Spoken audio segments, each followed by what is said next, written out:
Hello friends. एक दिन के अंतराल के बाद, एक दिन की छुट्टी के बाद आज आपके साथ चर्चा कर रहा हूँ market outlook for next week. और वीकेंड के ऊपर आप जो है एंजॉय कर रहे होंगे। और जो ट्रेडर्स हैं और जनरली जो एक्टिव ट्रेडर्स हैं वो शायद इतना एंजॉय नहीं करते, क्योंकि जिन लोगों को मार्केट से बहुत ज़्यादा प्यार है उनके लिए शायद शनिवार रविवार अच्छा नहीं है, क्योंकि उनको कुछ ना कुछ करना है और कुछ ना कुछ करने के लिए सोमवार से शुक्रवार चाहिए।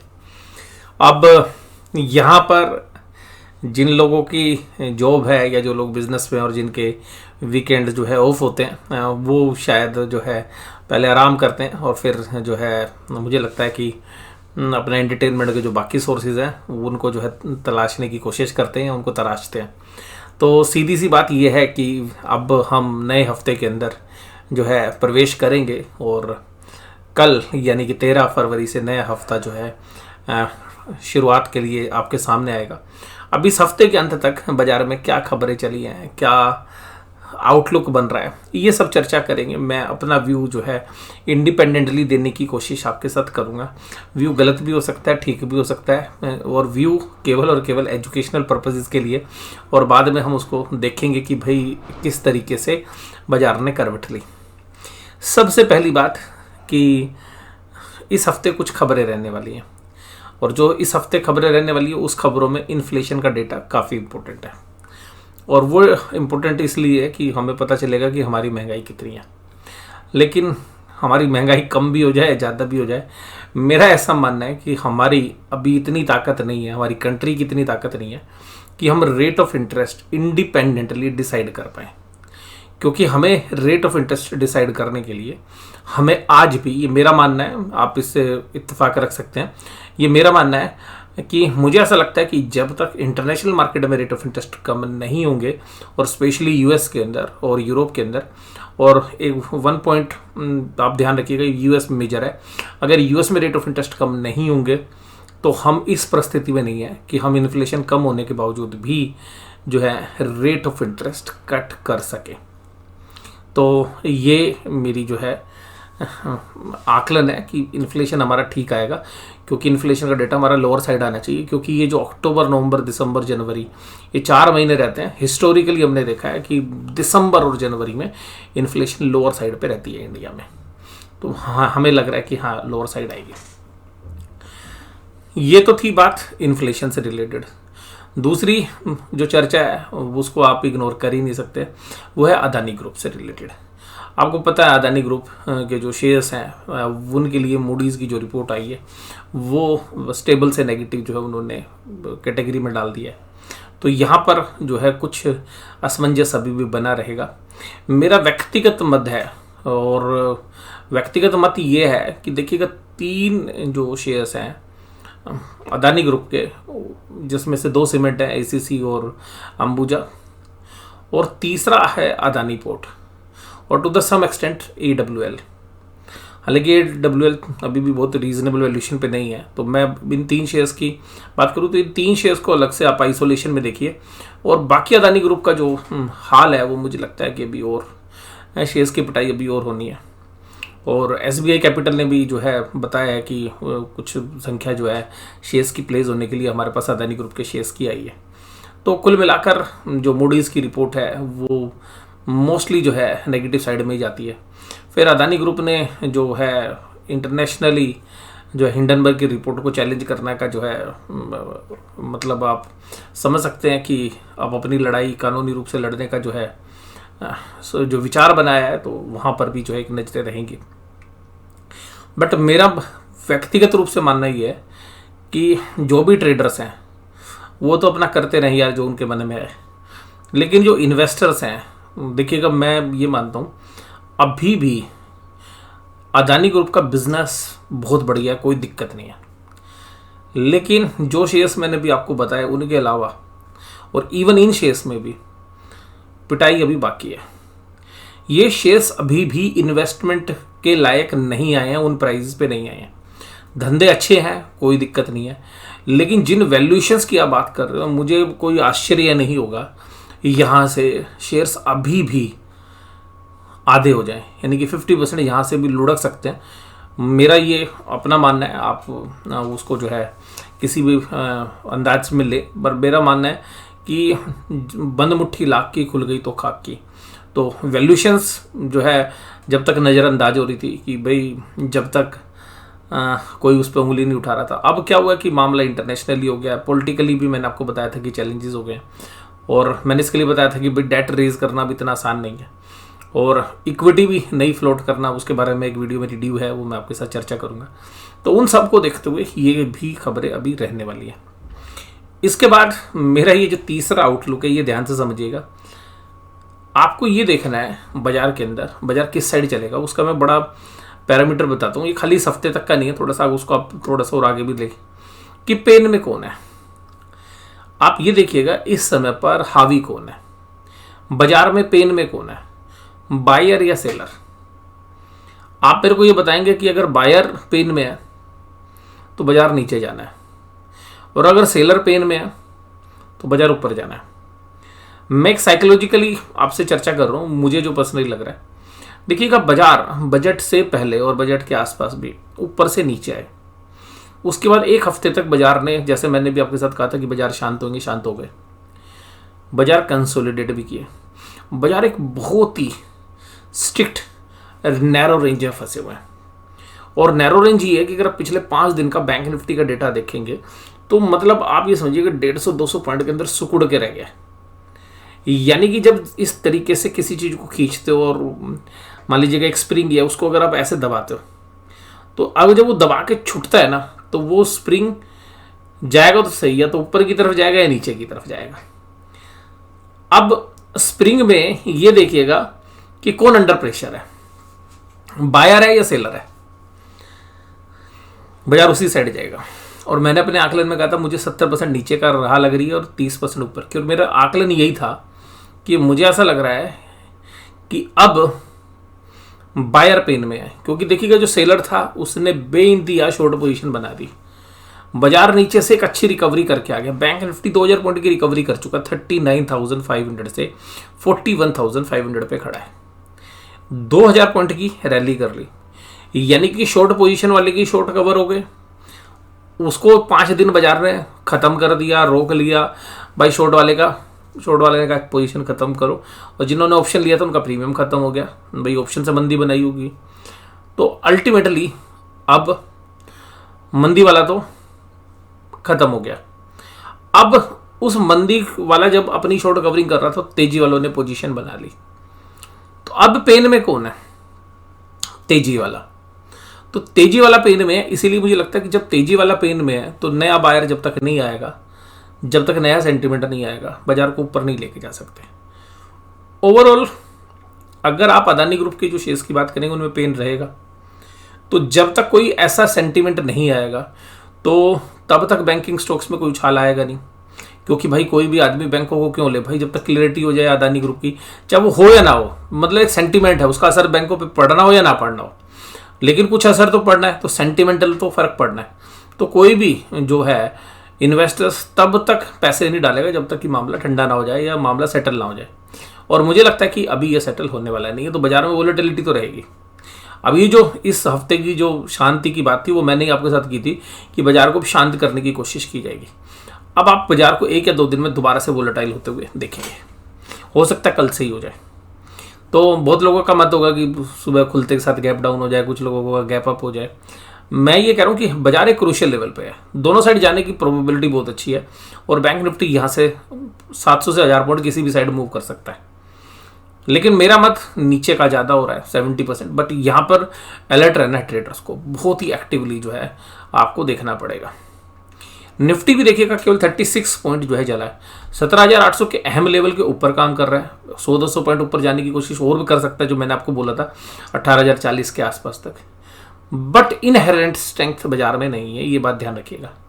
जो लोग चार्ट पैटर्न को देखते हैं, जो बहुत सारे मतलब पैटर्न्स को एक साथ कैलकुलेट करके और उसको बनाने की कोशिश करते हैं, मैं ये मानता हूँ कि यार ये जो एल्गो ट्रेडर्स है ना, एल्गो इतना हावी हो गया है, बड़े प्लेयर्स को सब पता है, वो चार्ट खुद बनाते हैं और चार्ट काम करते हैं। मैं ये नहीं कह रहा नहीं करते, लेकिन चार्ट को इस तरीके से फ्रेम किया जाता है एल्गो ट्रेडर्स के द्वारा कि जहाँ पर मैक्सिमम लोगों की पोजीशंस होती हैं वो उसके अगेंस्ट जाता है और एल्गो ट्रेडर्स तब बढ़िया प्रॉफिट जो है कमाते हैं।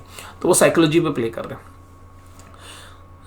90% आप मान सकते हैं कि भाई एल्गो ट्रेडर्स जाल बिछाते हैं और अपने जाल में फंसाते हैं और वो बड़ा मूव खेलते हैं। वो रोज रोज ये 150 का गेम नहीं खेलते, वो 1000-1500 पॉइंट का इकट्ठा मतलब गेम बजाते हैं एक साथ ही। और उनको तभी होता है जब या तो मंदी वाला फंस जाए या तेजी वाला फंसे। तो मंदी वाला तो निकल गया, अब फंसेगा तो कौन फंसेगा? तेजी वाला, क्योंकि ज़्यादातर लोगों ने तेजी बना रखी है। तो वहाँ पे अगर हम साइकोलॉजी देखें तो मुझे लगता है सेल ऑन राइज मार्केट अभी भी रहने वाला है। इसके बाद अगर हम पैटर्न को भी देखें तो बॉक्स थ्योरी को अगर हम स्टडी करें तो निफ्टी भी अभी बॉक्स के ऊपर काम कर रहा है, यानी कि जो बॉक्स है जहाँ से बाजार ने क्रैक किया था बजट से पहले, उस पूरी गिरावट का आधा हिस्सा जो है रिट्रेसमेंट में आ गया है। और उसको अगर हम फिबोनाची पे भी देखें तो निचले लेवल से 66% की जो रिट्रेसमेंट है वो हो चुकी है। तो यहाँ पे एक रेजिस्टेंस मिल रहा है। अब उस रेजिस्टेंस से वापस होगा या आगे ब्रेकआउट करेगा, तो मुझे लगता है 70% चांसेस है कि यहाँ से अब बाजार नीचे की तरफ रुख करेगा। और बाजार अभी भी अगर आप मंथली चार्ट पे देखें तो अभी भी आपको वीक ही नजर आएंगे, और इवन लॉन्ग टर्म फ्रेम के ऊपर भी आप देखेंगे तो भी आपको मंदे ही नजर आएंगे। दूसरी बात है पॉजिटिव ट्रिगर है क्या आपके पास, ये देखो पॉजिटिव ट्रिगर क्या है। वैल्यूएशन का है? नहीं है। गवर्नमेंट की बोरोइंग्स का है? नहीं है। तो अभी जो सारी चीज़ें जहाँ पर बाजार हैं वहाँ पर सब चीज़ें डिस्काउंट है। अब वो डिस्काउंट के बाद सारी अच्छी चीज़ें डिस्काउंटेड है, बुरी चीज़ कोई डिस्काउंट नहीं है। और जो रिजल्ट है वो खराब आए और स्मॉल कैप मिड कैप साथ दे नहीं रहे हैं। तो ब्रॉडर मार्केट को आप कैसे मूव कराएंगे? तो मुझे लगता है कि अगर बाजार ऊपर की तरफ बढ़ेगा भी तो वो एक सेल ऑन राइज वाली ही स्ट्रेटेजी जो है, मुझे लगता है कि जो बड़े स्मार्ट एल्गो ट्रेडर्स हैं वही फॉलो करने वाले हैं। वो दिखाते कुछ है और करते कुछ है। आपको बाजार में तेजी दिख रही होती है एकदम मंदी हो जाती है, मंदी दिख रही होती तेजी। और बजट में तो देखिएगा बड़े एल्गो ट्रेडर्स ने बहुत मोटा पैसा बनाया है। एकदम तेजी से बाजार खड़ा, बाजार 1500 पॉइंट तोड़ दिया, अगले दिन 1500 पॉइंट आपने चला दिया और एक ही दिन के अंदर 1800 पॉइंट की मूवमेंट, मतलब एक दिन मतलब 2 दिन मान लगा लीजिएगा, 2 दिन के अंदर 1800 पॉइंट की नीचे की भी मूवमेंट आ गई और ऊपर की भी मूवमेंट आ गई। और ये मुझे लगता है कि ऑप्शन बायर के लिए बहुत अच्छा दिन रहा होगा, लेकिन ऑप्शंस के प्रीमियम इतने थे कि बायर बैकफुट पे था उस टाइम पे। तो मेरा आउटलुक अभी भी मुझे लगता है सेल ऑन राइज है नेक्स्ट वीक में। और इन्फ्लेशन के डेटा कम आएंगे, आपको भी स्टोरी सुनाई जाएगी, बहुत अच्छा हो गया। और देखिएगा मैं आपको बोलता हूँ कि जो हमारे जो टीवी वाले भाई हैं उन भाइयों ने भी देखो आपको बहुत माल खरीदवा रखा है। तो अल्टीमेटली अगर मैं भी अगर इस बात को देखूं कि जो आउटलुक है वो किस तरीके का हमें लग रहा है, तो देखिएगा जब भी हमारे पास जो शेयर्स होते हैं ना, हम हमेशा पॉजिटिव सोचते हैं यार इतना बढ़िया होगा। और ज़्यादातर ट्रेडर तो क्या होते हैं, शाम को पोजीशन लेके जाते हैं, शाम को पोजीशन लेके जाते हैं, मतलब फ्राइडे की शाम को पोजीशन लेके जाते हैं और 2 दिन उसमें रिसर्च करते हैं। और रिसर्च क्या करते हैं, अगर उन्होंने तेजी की पोजीशन लेके चले गए ना तो सारी तेजी ढूंढ लेते हैं। वो कहते हैं भाई तेजी होगी सोमवार को, और ऐसी सारी न्यूज़ पकड़ लेते हैं कि अपने मन को बहला लेते हैं कि भाई तेजी होगी। जो लोग मंदी की पोजीशन लेके जाते हैं ना वो सब कुछ नेगेटिव ढूंढ लेते हैं, भाई बाजार नीचे मंदी की तरफ ही जाएगा। तो 2 दिन जो है बड़ा खुश रहते हैं, अपनी पोजीशन लेके जाते हैं। और लेकिन बाजार क्या करता है, जो बाजार की मर्जी है वो करता है। तो वो तेजी वाले को खुश करता है, मंदी वाले को खुश करता है, वो तो बात की बात है। लेकिन मुझे लगता है कि जो ट्रेडर्स हैं जो शेयर स्पेसिफिकली भी काम कर रहे हैं, तो मेरा जो मानना है अभी, मुझे जो लगता है वो मैंने आपके साथ चर्चा भी की। और आपको पता है मेरा जो फेवरेट स्टॉक है आज की डेट में जिसमें मेरी सबसे ज़्यादा पोजीशन है वो है मार्क्स एंड फार्मा। और मैं भी देखिएगा इंडिविजुअली, बट मैंने पहले रिसर्च की है और उसके बाद मैंने शेयर्स रखा है। और मुझे उम्मीद है कि 13 तारीख को जो है मार्क्स एंड फार्मा के रिजल्ट आएंगे वो बेहतरीन होंगे। और जिस तरीके का रनअप शेयर्स में है वो भी अच्छा बिल्डअप हुआ है। खोने को मुझे ज़्यादा कुछ है नहीं। रिस्क रिवार्ड के एंगल से अगर हम देखें तो शेयर्स की वैल्यूएशन बहुत अच्छी है, cash in hand marks and pharma के अंदर। क्योंकि मैं आपके साथ अलग वीडियो में शायद चर्चा ना करूं, कैश इन हैंड की जो पोजीशन है वो 500 करोड़ से ऊपर आएगी। यानी कि बैलेंस शीट का तकरीबन बैलेंस शीट का 40% से ज़्यादा हिस्सा, बैलेंस शीट का 40% हिस्सा, हमें उम्मीद है कि 40% के आसपास का हिस्सा, 40% ज़्यादा भी हो सकता है कम भी, 40% के आसपास का हिस्सा बैलेंस शीट साइज़ का कैश इन हैंड रहने वाला है। बहुत लोगों के मन में ये है कि ऑर्बिमेड जो है मार्क्स एंड फार्मा में आया, तो वो स्थिति क्या होगी। तो अगर वो स्थिति भी अगर हम देखें कि भाई ऑर्बिमेड आया है तो क्या स्थिति रहने वाली है, तो उसकी वजह से इक्विटी डाइल्यूशन होगा। माय डियर, उन शेयर्स की वजह से ईपीएस की कैलकुलेशन जो दिसंबर वाला क्वार्टर है उस पर असर नहीं पड़ेगा। तो जिन लोगों को लग रहा है कि यार ईपीएस कम हो जाएगी क्योंकि नंबर ऑफ शेयर्स इशू है, नंबर ऑफ शेयर्स देखिएगा 20 जनवरी को शेयर्स इशू हैं। जो शेयर्स प्रेफरेंशियल अलॉटमेंट हुई है और भी मेड को, वो 20 जनवरी को हुई है। तो वेटेड एवरेज जो इक्विटी शेयर्स का निकलता है ईपीएस की कैलकुलेशन करने के लिए, यानी कि अर्निंग पर शेयर कैलकुलेशन के लिए, उसका असर नेक्स्ट क्वार्टर में होना है। तो ईपीएस डाइल्यूट नहीं होगी यहाँ पे। दूसरी बात, जिन लोगों को लगता है सर फिर बाजार तो फॉरवर्ड अर्निंग्स को देखता है, बाजार अभी क्वार्टरली रिजल्ट्स को देखेगा पहले। और फॉरवर्ड अर्निंग्स की बात बताऊं तो जो कैश इन हैंड होगा, ये कैश इन हैंड एक बहुत बड़ा कंपोनेंट जो है बैलेंस शीट साइज का है। हमें लगता है कि मार्क्स एंड फार्मा की कोई अनाउंसमेंट इस बजट के अंदर, सॉरी इस क्वार्टरली रिजल्ट के अंदर भी आ सकती है, या ये बता सकते हैं कि कुछ कंपनीज के साथ इनकी निगोशिएशन चल रही है या फाइनल फेज के अंदर है, कुछ अनाउंसमेंट आ भी सकती है, या कैश इन हैंड का किस तरीके से जो OrbiMed से कैश आया है उसको किस तरीके से अपना फॉरवर्ड इंटीग्रेशन में या बैकवर्ड इंटीग्रेशन में यूज़ करने वाले हैं। तो कुल मिलाकर एक साउंड बैलेंस शीट आज की डेट में, अगर एक साउंड रिजल्ट और आ गया, और जहां पर हम उम्मीद कर रहे हैं कि ₹1.60 से लेके ₹1.90 के बीच में ईपीएस हो सकती है, और ऑप्टिमिस्टिक रहना चाहिए, हो सकता है ₹2 की भी ईपीएस आ जाए। तो अगर ₹1.60 से लेकर ₹2 के बीच की ईपीएस आएगी, प्लस कैश इन हैंड की position, debt free company, pharma का डिफेंसिव शेयर, ग्रोथ के अंदर जो है टॉप लाइन ग्रोथ देखेंगे तो बहुत बेहतरीन है। उन सब पैरामीटर्स के साथ ₹65 के भाव में डबल डिजिट में शेयर का भाव होना, कंपनी की मार्केट कैप 3000 करोड़ होना, ग्रोथ वाला बिजनेस, और उसके साथ साथ अगर हम उसी तरीके की दूसरी कंपनीज देखें जो उसी परिवार की कंपनी है, हालांकि वो कंपनी का मतलब सेम ग्रुप की नहीं है, लेकिन दोनों ब्रदर हैं जिनकी कंपनी है, तो उनके दूसरे ब्रदर की जो कंपनी है जो सिमिलर टाइप ऑफ बिजनेस करती है, ग्लेनमार्क फार्मा, उसने भी एक अच्छे रिजल्ट पेश किए हैं। तो वहाँ से भी हम ये लगाते हैं, क्योंकि जो सिमिलर टाइप ऑफ बिजनेस है तो वहाँ से भी हम लगाएं, तो हमें लगता है कि मार्क्स एंड फार्मा आज ₹65 के भाव पे है, और ₹62 भी था तब भी मैंने कहा था, और अभी भी। और स्पेशल डिस्क्लोजर दे रहा हूँ भाई, मेरी पर्सनल होल्डिंग है और मैंने कोई भी होल्डिंग कट नहीं किया पिछले 15-20 दिनों के अंदर।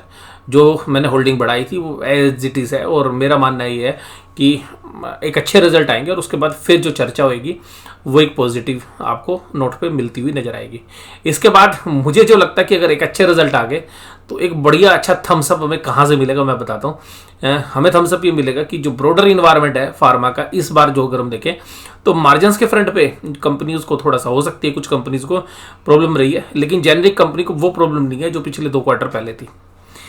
तीसरी बात हमें जो लग रही है वो ये लग रही है कि अगर मार्क्स एंड फार्मा के रिजल्ट अच्छे आएंगे तो जो ब्रोकरेजेस हाउसेज हैं जो जनरली इनको ट्रैक करते हैं, तो मोनार्क है, हालांकि वो आज की डेट में खुद सुर्खियों में है, और इसके अलावा एक्सिस है, और HDFC सिक्योरिटीज़ ने पीछे उसकी बाय रिपोर्ट निकाली थी।